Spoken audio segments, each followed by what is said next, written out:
Anda kembali di Pemimpin Rakyat. Pemirsa, pernyataan Kepala Kantor Komunikasi Kepresidenan Hasan Nasbi terkait dugaan teror kepada salah satu media menjadi sorotan. Hasan Nasbi pun mengklarifikasi bahwa pernyataannya ditujukan kepada peneror agar tujuan teror tidak tercapai.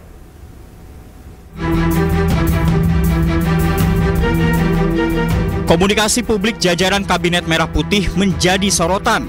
Terbaru, Kepala Kantor Komunikasi Kepresidenan Hasan Nasbi menjadi sorotan setelah pernyataannya terkait isu kepala babi yang dikirimkan ke jurnalis Tempo. Kebebasan pers, Pak. Nah, udah dimasak aja. Kalau kepala babi mah dimasak aja. Ada juga anggapan jadi ancaman pembunuhan begitu, Pak. Gimana Pak responnya, Pak? Enggak lah, saya lihat dari media sosialnya Francisca yang wartawan Tempo itu, dia justru minta dikirimin daging babi. Itu kan semacam jokes saja, Pak. Iya, sama artinya dia nggak terancam kan. Buktinya dia bisa bercanda, kirimin daging babi dong katanya. Tapi artinya sudah diadukan ke Dewan Pers. Iya kan, ini kan nggak tahu, ini kan problem mereka dengan entah siapa yang ngirim. Buat saya nggak bisa kita tanggapi apa-apa ini. Problem mereka entah dengan siapa yang ngirim, apakah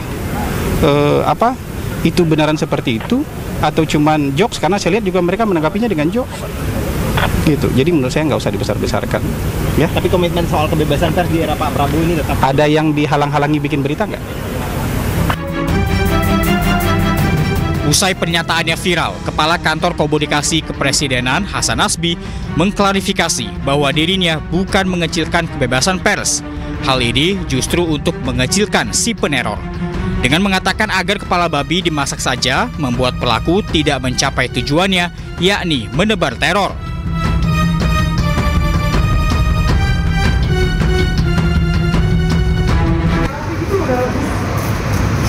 Buka langsung nggak?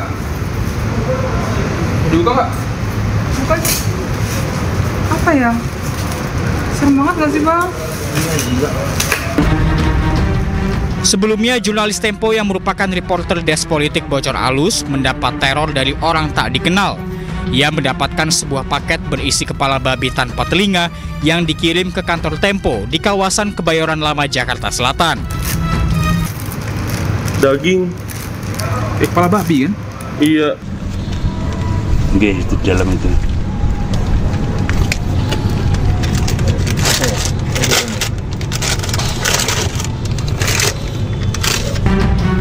Tak berhenti di sana, setelah paket potongan kepala babi, kantor redaksi Tempo kembali mendapatkan kiriman kedua berupa kotak berisi bangkai tikus. Kiriman paket teror ini dilakukan oleh orang tak dikenal.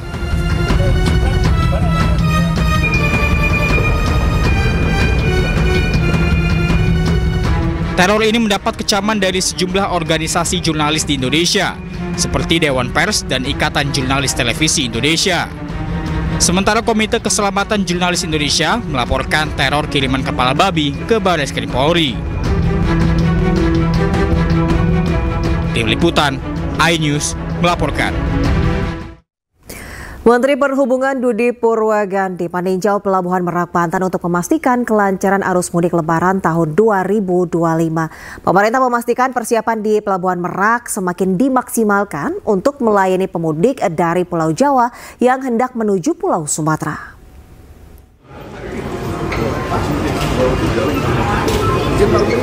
Menteri Perhubungan Budi Purwagandi bersama Kakor Lantas Polri dan ASDP Pelabuhan Merak melakukan peninjauan di Pelabuhan Merak, Banten guna memastikan kenyamanan, keamanan, serta kelancaran arus penyeberangan para pemudik jelang Lebaran 2025.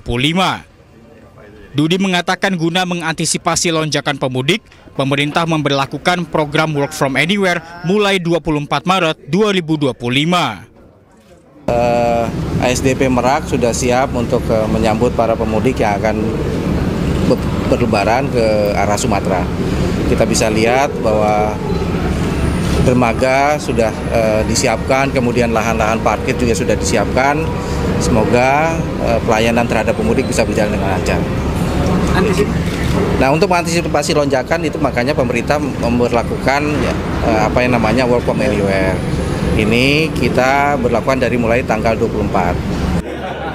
Data dari ASDP menunjukkan adanya peningkatan jumlah penumpang sebesar 14,7% dibandingkan dengan tahun 2024. Lonjakan penumpang diprediksi masih akan terjadi pada H-3 Lebaran. Namun dengan adanya kebijakan work from anywhere, diharapkan pemudik bisa menentukan waktu perjalanan lebih awal agar tidak terjadi penumpukan. Dari Merak, Banten, Rizky Ihwal, iNews melaporkan.